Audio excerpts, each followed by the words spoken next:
कोई भी परमार्थ का पथिक कभी ऐसे नहीं कर सकता, ध्यान रखना। चाहे लाल पहने हो, चाहे पीला पहने हो, चाहे नीला पहने हो, सच्चा परमार्थ का पथिक मंगिबो भलो न बाप सो जो प्रभु राखे टेक। अगर ऐसे कर रहा है तो परमार्थ का पथिक नहीं है। हाथ ऐसे, अरे महारानी जी से भी ऐसे नहीं करना, क्योंकि हम उनके शरणागत तो खुद भरण पोषण करेंगी। ऐसे कैसे? ऐसा हो ही नहीं सकता। छोड़ेगा नहीं, कहीं भाग जाओ, वृंदावन धाम जाओ, चाहे जहां जाओ, छोड़ेगा नहीं तुम्हें। ये तुम्हारे साथ रहेगा, तुम्हें भोगना पड़ेगा, इसीलिए डरते रहो कोई ऐसा कर्म न बन जाए। इसीलिए जय हो भगवत शरणागति की, कि कोई भी कर्म उसको दंड नहीं दे पाएगा। शरणागत के समस्त भार को प्रभु स्वीकार कर लेते हैं।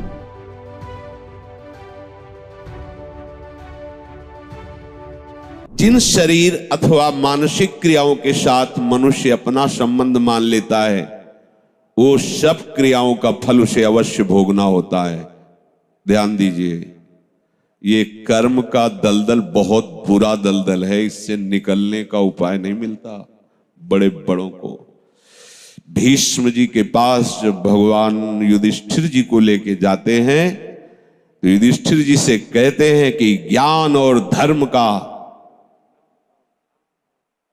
ये सूर्य अस्त होने जा रहा है, ले लो जितना तुम्हें ज्ञान लेना है। भगवान कह रहे हैं कि ज्ञान और धर्म का मूर्तिमान स्वरूप भीष्म, ये सूर्य अस्त होने जा रहा है। भीष्म जी से कहा, युधिष्ठिर जी के कुछ प्रश्न हैं, आप इनका उत्तर दे दीजिए। तो आंसू भरकर भगवान से कहा, प्रभु बहुत भयानक पीड़ा है, अर्जुन के तीक्ष्ण बाण शरीर में घुसे हुए हैं, कोई अंग नहीं है जो पीड़ा से जल न रहा हो। प्रभु ऐसी स्थिति में मैं क्या उपदेश करूं? देखो कर्म का जाल कितना सुदृढ़ होता है। 6 महीने बाणों की सैया पर, बाणों की सैया। महाभागवतों में, 12 महाभागवतों में गणना भीष्म जी की, अखंड बाल ब्रह्मचारी, धर्मनिष्ठ, शास्त्रों के संपूर्ण ज्ञाता, लेकिन सैकड़ों जन्म पूर्व जो कर्म है वो सुरक्षित है, वो आकर के फल दे रहा है। भगवान ने स्पर्श किया, स्पर्श करते ही पीड़ा गई, फिर प्रश्न उत्तर हुए। हम ये बताना चाहते हैं कि कर्म कितना बलवान होता है। कोई किसी को दुख सुख नहीं देता, उसका कर्म ही उसको दंड देता है। तुम जो एकांत में पापाचार कर रहे हो, वही जब वृक्ष रूप फलीभूत होगा तो तुम्हें ऐसा दंड देगा कि कोई तुम्हें बचा नहीं। अवश्य में भोक्तव्यम, अवश्य भोगना पड़ेगा। एक ही उपाय है, बस भगवान की शरण में हो जाओ, तो हम सर्व पापेभ्यो मोक्षयिष्यामि मा शुचा। जिन क्रियाओं से अपना संबंध मान लिया जाता है, ध्यान रखना, अपने लिए किया जाता है, वो अच्छी हो या बुरी, दोनों क्रियाएं तुम्हें भोगनी पड़ेंगी। वो बंध गई। मनुष्य की एक ऐसी धारणा बनी हुई है कि बच्चे पैदा करना हमारा कर्तव्य है, बच्चों का पालन पोषण करना हमारा कर्तव्य है, आजीविका, व्यापार, किसानी, नौकरी, पढ़ाना लिखाना, जो भी, ये सब हमारा कर्म है, यही हमारा कर्तव्य कर्म है। खाना पीना, सोना बैठना, चिंतन करना, इसको वो कर्म नहीं समझ पाते हैं। इसको वो कर्म मानते हैं कि नौकरी करना, कि शादी करना, बच्चों का पढ़ाना लिखाना, पालन पोषण, ब्याह, ये सब, ये कर्तव्य कर्म नहीं है। ध्यान रखना, कर्तव्य कर्म है भगवत प्रसन्नता के लिए करना। यही कार्य भगवत प्रीत्यर्थ करना। अगर बीच में प्रभु को नहीं लाए तो यही सब कर रहे। हर जीव बच्चा पैदा कर रहा है, हर जीव खा पी रहा है, हर जीव सो जाग रहा है, हर जीव भयभीत है, हर जीव, ये हर जीव, किसी भी शरीरधारी, एक चींटी भी आपको प्रयासरत दिखाई देगी अपना उदर पोषण, एक हाथी भी अपने प्रयास होगा उदर पोषण के लिए, बच्चों का पालन पोषण करने के लिए। हमारा कर्तव्य कर्म इन सब के राग से छूट जाना है। बहुत बढ़िया इनका पालन पोषण होगा जब आप इनको भगवत स्वरूप मानोगे। जब प्रभु के लिए करोगे तो बहुत बढ़िया। जैसे कोई एक आदमी बीमार है जिसके लिए हमने 5 लोगों को नियत किया तुम इनकी सेवा करो। अब वो क्या मान के सेवा करेगा? उससे कोई अपना संबंध नहीं, उससे कोई ममता नहीं, गुरु आज्ञा है इसलिए मैं कर रहा हूं। और भरसक प्रयास करेगा मेरी कोई शिकायत ना जाए, मतलब अच्छे से सेवा करेगा। उससे ममता भी नहीं है, आसक्ति भी नहीं है, सेवा भी कर रहा है, परिणाम भगवत प्राप्ति। ऐसे ही तुम्हें परिवार में जो गृहस्थ में हो ऐसे ही तुम्हें करना है हरि गुरु आज्ञा पालन करने के लिए। पर क्या होता है, हरि गुरु की आज्ञा केवल उतना समझा जाता है कि दीक्षा ले ली है तो 3 माला सुबह कर लेंगे, थोड़ा पाठ कर लेंगे, गुरु जी की आज्ञा है। बकाया ये हमारा घर है, हमारी संपत्ति है, हमारा परिवार है, हम जैसे चाहे भोगे, ऐसा नहीं। न पहले तुम्हारा था न बाद में तुम्हारा रहेगा। बीच में तुम्हें सेवा के लिए दिया गया और झूठ से तुमने उसे अपना मान लिया। मुनीम अगर उस कंपनी का, जिस कंपनी का मुनीम है, उसको हड़पना चाहे तो क्या होगा? जेल की सजा होगी ना। तो मुनीम हो तो मुनीमगिरी केवल करो, मालिक बनने की चेष्टा मत करो। सेवक हो, सेवक भाव से रहो। इसी कारण जो उपासक समझ नहीं पाते तो उनको लगता है कि फिर तो भगवत प्राप्ति के लिए कर्मों का त्याग करना अनिवार्य है। परिवार छोड़ दो, व्यापार छोड़ दो, नौकरी छोड़ दो, ये छोड़ दो, वो छोड़ दो, वो छोड़ दो। ठीक, अब इसके बाद एकांत बैठ करके मनन चिंतन, भोगों का, विषयों का, खाना पीना, अच्छा शरीर सजाना, क्या ड्रामा चल रहा है, ये क्या नाटक चल रहा है, यही बात समझना है। हाँ, भगवत प्राप्ति की उत्कट अभिलाषा से जो वैराग्य जागृत होता है वो एक अलग चीज है।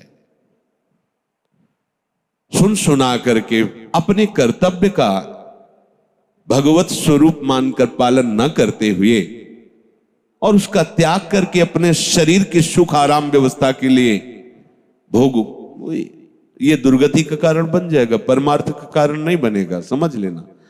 फिर यही होगा कि आप केवल रसेंद्री और जनेंद्री की पुष्टि के लिए चिंतन करते हुए डोलते रहोगे। देखे जो मैं जोरत हाथ लटकत, अरे केतिक आयु केतिक जीवन। कोई भी परमार्थ का पथिक कभी ऐसे नहीं कर सकता, ध्यान रखना। चाहे लाल पहने हो, चाहे पीला पहने हो, चाहे नीला पहने हो, सच्चा परमार्थ का पथिक मंगिबो भलो न बाप सो जो प्रभु राखे टेक। अगर ऐसे कर रहा है तो परमार्थ का पथिक नहीं है, केवल रोटी के लिए आज्ञा आचार्यों ने दी है। इसलिए बड़े बड़े परमहंस दरवाजों पे जाके केवल रोटी, अगर उन्होंने 10 रुपया निकाला कि भाई बाबा हमारे पास भिक्षा नहीं, 10 रुपया रख, नहीं, केवल रोटी। जो ये मान करके कि बहुत इसमें मेहनत और बड़ा समस्या है परिवार, आप बाबा जी बन जाएंगे, पूड़ी कचौड़ी हलवा तो भंडारे होते ही रहते, दक्षिणा भी मिले, कपड़ा भी बढ़िया, बड़ा आराम की जिंदगी। चलो बाबा, भूल मत करना, बहुत आग में कूदने जा रहे हो, बहुत गलत करने जा रहे हो, जिससे तुम्हारा लोक परलोक सब नष्ट हो जाएगा। पहले संतों की समाज में कुछ ऐसे संत भगवान रखे जाते थे, अधिकारी जन, कि जैसे संत समाज आ रही तो गेट में खड़े हैं, उनको लगा तुम्हारा प्रेम पट क्या है, तुम्हारा योग पट क्या है, खड़िया पलटन उत्तरे नहीं दे पाओगे। अगर गुरु परंपरागत जुड़े हो, आचार्य परंपरागत, तो आपको पता होगा। अगर आप नहीं जुड़े हो तो आप नहीं उत्तर जानते हैं, सुना ही नहीं होगा तुमने प्रेम पट किसे कहते हैं, योग पट किसे कहते हैं। तो धाम है यहाँ इसलिए नहीं, तो हम लोगों को पहले पढ़ाया गया था इस यही बात कि संत समाज में पूछा जाए, अगर उत्तर नहीं दे पाए तो काशी में कपड़े उतरा लिए जाएंगे, मार करके मार थप्पड़ ला तो उसे भगा दिया जाएगा, साधु का नाटक करता है, बदनामी करवाएगा संतों की। जब तुझे अपने मार्ग का पता नहीं, परमार्थ का पता नहीं, तो वेश धारण करके केवल उदर पोषण के लिए तो ऐसे आचरण करेगा, लोग कहेंगे ऐसे बाबा जी होते हैं। लोगों की दृष्टि क्या होती है, वो कार से शीशा खोल रहे हैं, बाबूजी 10 रुपया दे, धिक्कार है यार। महान अनंत कोटि ब्रह्मांडों के स्वामी का सेवक होकर 10 रुपए के लिए हाथ फैला दे, जिंदगी किस काम की? इससे अच्छा है लेवरी कर 350 रुपया मिलेंगे, 8 घंटे मेहनत कर 500 रुपया कमा और खूब आनंद से खा पी। ये क्या लीला है, ये क्या चरित्र है। तो जो अपने उद्देश्य को नहीं समझ पाते, केवल कार्य के भार को और कार्य ना करके उस सुविधा को देखकर, ये बहुत बड़ी हानि होती है। ध्यान रखना, ऐसे लोग भगवान को कष्ट देने वाले कहे गए हैं। वेशधारी हर एक बहुत बुरा लगता है। हमारे आचार्यों ने, महापुरुषों ने बहुत निषेध किया है। केति कायु केतिक जीवन काहे विनाशत काज हटकत। हाथ ऐसे, अरे महारानी जी से भी ऐसे नहीं करना, क्योंकि हम उनके शरणागत को खुद भरण पोषण करेंगे। आप ऐसे कैसे, ऐसा हो ही नहीं सकता, नहीं हो सकता। जिसका उद्देश्य प्रभु है, ऐसा हो ही नहीं सकता। कर्म एक क्षण भी नहीं रुकते। नींद आप समझते हैं कोई क्रिया उस समय नहीं होती, तो आप थोड़ा सोए हो, आपको जगा दिया जाए तो आप कहोगे अभी पूरी नहीं हुई थी, मतलब क्रिया चल रही ना, अभी पूरी नहीं हुई थी आपने जगा दी, हाँ अभी तो आलस आ रहा है, नहीं कहेगा। क्यों? अभी क्रिया पूरी नहीं हुई थी ना, वो नींद की क्रिया चल रही है। सुषुप्ति पे हो, तुम्हें पता नहीं है, पर तुम ही उत्तर दोगे अभी हमारी नींद पूरी नहीं हुई थी। अच्छा, जब नींद पूरी हो जाएगी फिर आप आओ, पूरी हो गई नींद पूरी, मतलब क्रिया चल रही थी। अधूरी क्रिया में जगा दिए जाओगे तो आप खुद उत्तर दोगे अभी पूरी नहीं, मतलब वो भी क्रिया हो रही थी। आप सुषुप्ति में थे पर क्रिया चल रही थी प्रकृति की, तभी तो आप कहते हो ना कि अधूरी हुई। चिंतन, सूक्ष्म चिंतन चलता ही रहता है। स्थूल शरीर की क्रियाएं नींद आदि, सूक्ष्म शरीर की क्रियाएं चिंतन आदि, समाधि आदि, ये सब कारण शरीर तक की। जैसे मूर्छा में है, कारण शरीर काम कर रहा है, चिंतन बंद है, स्थूल शरीर पड़ा हुआ पर कारण शरीर का, अगर वो ना रहे तो चेतना कैसे आएगी? वो भी क्रिया चल रही, एक क्षण भी बिना क्रिया के नहीं रह सकते। तो शरीर से अहंकार पूर्वक जितनी क्रियाएं होती हैं वो हर शरीरधारी को भोगना होता है। इस कर्म जाल से बड़ा प्रचंड भूत है ये कर्म, छोड़ेगा नहीं। कहीं भाग जाओ, वृंदावन धाम जाओ, चाहे जहां जाओ, छोड़ेगा नहीं तुम्हें, ये तुम्हारे साथ रहेगा, तुम्हें भोगना पड़ेगा। किडनी फेल, भोगना पड़े, अवश्य में भोक्तव्यम। हाँ, भगवान की शरण में तो ऐसे गोद में रख के पार करवा देंगे, भोगना पड़े। इसीलिए डरते रहो, कोई ऐसा कर्म न बन जाए। बन गया आकाश में उड़ गया, तुम्हें लगा कि वो कोई जाना नहीं, निपट गया, नहीं, वो तुम्हारी खोपड़ी में बैठा है। अब वो तुम्हारी बुद्धि पे शासन करके वहीं ले जाएगा, वही करवाएगा जिससे तुम्हारी दुर्गति होगी, तुम्हें दंड भोगना पड़ेगा। कर्म किसी का सहयोग नहीं लेता, वो खुद इतना बलवान होता है कि तुम्हें दंड देने के लिए उसे किसी सहयोग की जरूरत नहीं, वो सब सहयोगी तैयार कर लेगा। जिस समय वो दंड फलीभूत होने का, वो केवल इंतजार करता है समय का, जहां समय आया हिसाब किताब बराबर कर देगा।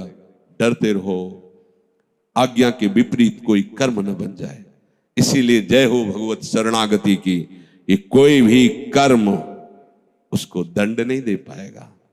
देख लो, पूर्व में जो संचित गोदाम है उसमें आग लगा दी। आगे जो हमसे हो रहे हैं अनुल्लिख्या, लिखा ही ले जाएगा, ये अब बच गए। अनुल्लिख्यानंतान तदपराधान मधुपतिर, स्वयं मधुपति भगवान श्री कृष्ण लिखते ही नहीं। ये हरिवंश महाप्रभु कह रहे, सजनी जी कह रहे, नहीं लिखा जाएगा आगे का। किसका? जो शरणागत है, राधा चरणारविंद का, राधा राधा राधा, उसके गोदाम में आग लग जाएगी, भस्म। आग इसलिए कि अगर कह दिया जाए झाड़ के निकाल दिया जाएगा तो भी वो सुरक्षित है, बाहर आ जाएगा तो भी सुरक्षित है। आग लग गई, अब उसमें अंकुरण होने की संभावना ही नहीं। आगे वाले अनुल्लिख्यानंतान, बीच में जो शरीर है आ रहा है भोग, तो ऐसे गोद में बैठाल कर भोगवा रहे हैं, जिससे उसकी दृष्टि भोग पे नहीं है, जो गोद में लिए उस पर है। इसलिए वो जो गोद में लिए वो आनंद समुद्र है, इसलिए उसे उस भोग के समय, रोग के भोग के समय, कर्म जो प्रारब्ध बनकर आया उसके भोग के समय भी वो आनंदित रहता है, क्योंकि वो देखता है मैं हरि की गोद में बैठा हुआ हूं। इसलिए सावधान। प्रभु कह रहे कोई भी ऐसा नहीं है कि एक क्षण भी कर्म के बिना रह सके। कर्म जाल से मुक्त होने का उपाय मामेव ए प्रपद्य। बहुत अमृत में शब्द इसे समझ लो, नहीं तो बहुत बड़ी झंझट है ये कर्म। मांडव्य ऋषि हाथ उठाए, दाहिने पैर के अंगूठे के बल मंत्र जाप करते हुए समाधि अवस्था में थे। हम कह रहे कि 1 मिनट उस स्थिति में नहीं खड़ा हुआ जा सकता। हाथ उठाओ, बायां पैर के बल, जिसे दाहिने पैर का अंगूठा पूरा इस पे रखो और दाहिने पैर के केवल अंगूठे पे हो, बायां पैर का पूरा बल यहां सपोर्ट में हो और दाहिने पैर के अंगूठे में। अब आप देखो धम्म से गिर जाओगे तुरंत। वो ऐसे खड़े और समाधिस्थ है, सावधान नहीं, शरीर की चेष्टा में समाधिस्थ है। राजा के यहां से चोरी करके देखो कर्म, राजा के यहां से चोर चोरी करके खजाने से अब जो राजा के यहां चोरी के बहुत ही प्रवीण होंगे, भागे तो राजकर्मचारी उन्हें पीछा किया, वो मांडव्य ऋषि जी के आश्रम में घुस गए, देखा राजकर्म, वहां पकड़ा, मैं माल सहित चोर मिले। राजकर्मचारियों के दिमाग में आया कि नाटक कर रहा है खड़े ऐसे तपस्या का, और चोर रखता है, चोरी करवाता है। उनको भी उठा लिया, अभी समाधि में ही है, उठा लिए गए, देखो कर्म। और उनको राजा के सामने पेश किया गया। समाधि एक भागवतिक स्थिति है। राजा ने बिना कुछ विचार किए उनको, जब प्रमाण है कि आश्रम से ही चोर और संपत्ति पकड़ी गई, शूली की सजा दे दी। भाले की आकृति का ऐसे लोहे का एक ऊपर से जाकर ऐसे छोड़ना जोर से, जो गुदा द्वार में घुसते हुए जहां तक घुस गया, नाभि या पेट तक, अब वो ऐसे टंगा, जितने घंटा 2 घंटा दिन जितना उसकी सामर्थ, वो तड़प तड़प के मरेगा। बहुत कठिन सजा होती थी, सूली की सजा इसे कहते हैं। जब ऋषि की गुदा द्वार में वो घुसा तो चेतना जागृत हुई, तत्काल पद्मासन में बैठ गए, सूली पे पद्मासन पे बैठ गए। अब 1-2 दिन बाद जब दूसरे अपराधियों को सूली की सजा देने के लिए आए, तो पहले वालों को उतारा जाता था, वो तो सब मरे हुए थे चोर, उनको उतार, ऋषि को पद्मासन में देखो, भाग के गए, राजा से कहा कि अपराध बन गया, कोई ऐसा सामर्थ्यशाली ऋषि। तो राजा आगे गाय करके, ब्राह्मण करके, ये पद्धति है। महापुरुषों से बचने के लिए पद्धति थी कि जैसे गाय आगे है और पवित्र ब्राह्मण आगे हैं तो उनका रोष शांत हो जाएगा, कि गौ भक्त है, ब्राह्मण भक्त है, पहली दृष्टि में ही ऐसा उन्होंने किया। और जाकर कहा, मुनीश्वर मुझे बिल्कुल पता नहीं था और मैं क्षमा नहीं मांगता, आप जो चाहो दंड दे दो, पर मुझे बिल्कुल पता नहीं। बोले मुझे सूली से निकलवा, मैं तुझे दंड नहीं दूंगा, मैं कर्म का न्याय करने वाले को दंड दूंगा। कोई साधारण ऋषि थोड़ी, मांडव्य ऋषि थे। बहुत प्रयास किया गया, सूली निकली नहीं, कटवा दिया गया। तो उसी सूली को अणि कहते, उसकी नोक अंदर थी, इसलिए उनको अणि मांडव्य ऋषि कहा। वो सीधे वहां से अंतर ध्यान हुए यमराज के पास पहुंचे। धर्मराज हो, मुझे याद है, जब से याद है तब से कोई अपराध नहीं किया और तपस्या में जीवन व्यतीत करता हूं, ऐसा दंड कैसे तुमने दिया? भगवान आप नाराज मत होइए, आप स्वयं देख लीजिए। तो जैसे टीवी चला के प्रोग्राम नहीं दिखाया जाता, ऐसे होती। तो 8 वर्ष के थे मांडव्य ऋषि, तो एक तितली को खेल खेल में ऐसे पकड़ा और बमूल का लंबा कांटा उसके गुदादार में डाल के छोड़ दिया, वो तड़पते हुए मर गई। भगवान ये दंड आपको मिला है, ये इसी जन्म का है, क्योंकि आप भजन कर रहे हैं, तपस्या कर रहे हैं, तो आपको मुक्त होना है, तो ये आपको। तो उनका 8 वर्ष के बालक को तो ज्ञान होता नहीं। पहली मर्यादा है, मैं रखता हूं कि 14 वर्ष तक के अपराधों को दंड ना दिया जाए, क्षमा किया जाए, वो मर्यादा रखी गई। और दूसरी बात, आपने न्याय ठीक नहीं, इसलिए मैं आपको शाप देता हूं, 100 वर्ष के लिए मृत्यु लोक में तुम जाओ। मृत्यु लोक में आना जानते हो क्या है? दंड है, अगर भजन करके भगवान को प्राप्त कर लो तो बढ़िया, नहीं तो यहाँ आना कोई अच्छी बात नहीं। इसे मृत्यु लोक कहते, भयावह लोक है ये। वही विदुर जी के रूप में है, साक्षात धर्मराज जी आए। तो ये बात कर्म बख्शता नहीं किसी को। देख लो इतने बड़े ऋषि जो दाहिने पैर के अंगूठे को बल ऐसे तपस्या, तो हमारी तुम्हारी दशा क्या होगी? हमारे तो रोम रोम में सूली डाली जाए तो भी हिसाब नहीं बराबर होगा।